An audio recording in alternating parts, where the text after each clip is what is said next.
Wreckfest 2 has received content update number 1, so let me take you through everything that you need to know about this update. And this update features, yes, content, but also some patch notes, some fixes, some changes as well. Before we talk anything about that, let me talk about the updated or slightly updated roadmap that they also posted with this. So it shows the May update, this update, but they also show what's coming for June. There isn't too much here. All we know is there's going to be 2 new tracks and 2 new cars coming in Content Update 2 in June, and nothing of the features wise is confirmed just yet. But the final release is suggested that will be a fully fledged game with big variety of game modes, tracks and cars, career and multiplayer modes with progression, full car customization from performance to cosmetic, and tournaments and modding as well. Now for the actual content for this update. For tracks, there's a new European rallycross track and there's a new folk racing track called Fincross 2. For cars, there's a new European sports sedan called the Bravian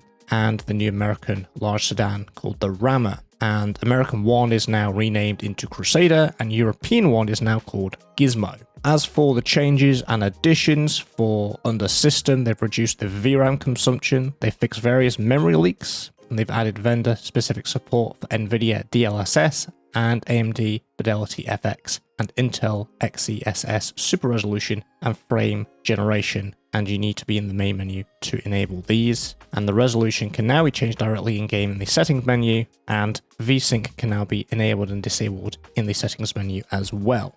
There's also an estimation of the VRAM, the video memory consumption is now shown in the graphics settings menu. They fixed an issue which resulted in pixelated user interface textures. They've also fixed an issue that caused the game to crash when changing car and entering car paint. They've also fixed an issue which caused car texture quality settings to be disrespected, resulting in the game using more than 6GB of VRAM even when the low setting was used. And the data cleaner now checks for corrupted files when launching the game first time after an update. For online changes, you can now invite friends from the Steam's friend list to join the server. Servers can now be sorted in the server browser based on their name and player count. Servers can be searched for in the server browser by using a name search. They've added support for UPnP port forwarding for devices which support it, and the player hand gestures are now synced in multiplayer and played back in replay as well. For controllers, they've implemented support for gamepad rumble. They fixed an issue when binding buttons to access actions. They've also fixed an issue which made it impossible to rebind certain actions. And for ease of use, actions are now all listed on the same page on the bindings tab as well. For gameplay, they've added the playlist showing the leader and players nearby to HUDs. They've polished the HUD and improved scaling across different resolutions. They've added a separate FOV offset setting for chase and first-person cameras. They've added a setting for hiding driver and steering wheel in first-person cameras. They fixed the overlapping text when going back to the event selection screen. They've added driveline flex and minor improvements to automatic upshift logic with driveline flex. They've also improved the manual gearbox and clutch logic. They've added the minimum time to shift for balancing versus the automatic clutch. They've also added an over-rev engine damage in realistic damage mode if downshifting too soon. They've also added the gearbox damage from bad shifts in realistic damage mode. They fixed an issue which caused exhaust to emit smoke when the engine should be off.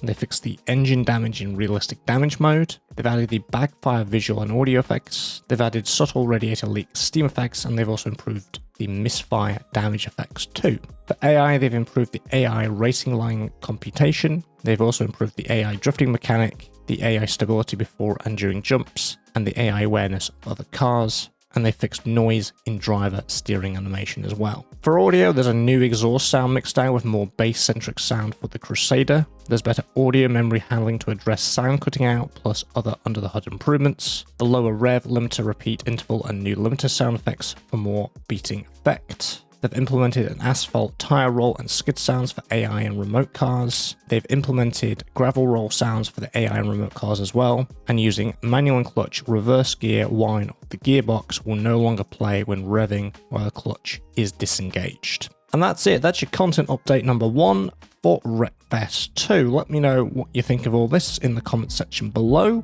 And if you enjoyed this video, found it helpful and informative, and let's see more content like this one, make sure you are subscribed. If you're new here, I cover the latest news and updates on racing and simulation. So if that interests you, stick around and I'll see you in the next one. Take care.